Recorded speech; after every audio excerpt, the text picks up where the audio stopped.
Viewers অনেকে জিজ্ঞাসা করেন যে ভাই আপনাদের হাতে যে একসাথে দুইটা ক্যামেরা দেখি অনেক সময় ভিডিওতে, সো দুইটা ক্যামেরার প্রাইস কি একরকম কিনা আর দুইটা ক্যামেরার কোনটার কেমন দাম? আসলে এখানে এই পাশে থাকা ওয়াটারপ্রুফ কেস লাগানো 4K অ্যাকশন ক্যামেরা এবং এই পাশে ব্লগিং কেসে লাগানো 4K অ্যাকশন ক্যামেরা, দুইটা ক্যামেরা কিন্তু একই ক্যামেরা। আর দুইটাতে আমি লাগানোর জন্য দুইটা জিনিস ইউজ করছি, একটা হচ্ছে ওয়াটারপ্রুফ কেস, আরেকটাতে কিন্তু একটা ব্লগিং কেস। তো এই দুইটা চমৎকার কেচিং কিন্তু আপনি একটা 4K অ্যাকশন ক্যামেরা বক্সে পেয়ে যাবেন। আর একটা স্ট্যান্ড যদি আলাদা আপনি কিনতে পারেন তাহলে কিন্তু দুইটা কেস কিন্তু আপনি ইজিলি ইউজ করতে পারবেন।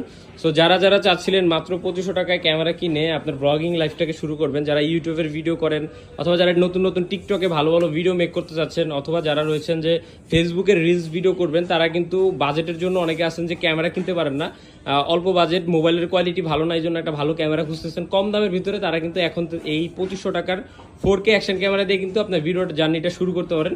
সো মাত্র 2500 টাকায় শুধু আপনি ক্যামেরা না, ক্যামেরার সাথে বেশ কিছু সেট আপ পাচ্ছেন। সো এটা আমাদের কাছে একমাত্র বাংলাদেশের প্রথম আমরা অফার দিয়েছিলাম মাত্র 2500 টাকা, আর এই অফারই কিন্তু আমাদের থেকে এখনো ক্যামেরাগুলো কিনতে পারবেন। সো যারা যারা চাচ্ছেন মাত্র 2500 টাকায় 4K অ্যাকশন ক্যামেরা নেবেন, এখন থেকে আবারও এক জায়গায় চলে আসতে পারেন। মাত্র 2500 টাকা নিতে হলে ক্যামেরা ভ্যালিতে প্রচুর পরিমাণে স্টক আছে আজকে। সো এটা আমাদের স্টক ছিল না, অনেকে আমাদের ভিডিওগুলো দেখে কিন্তু সব ভিজিট করে পান নাই ক্যামেরা।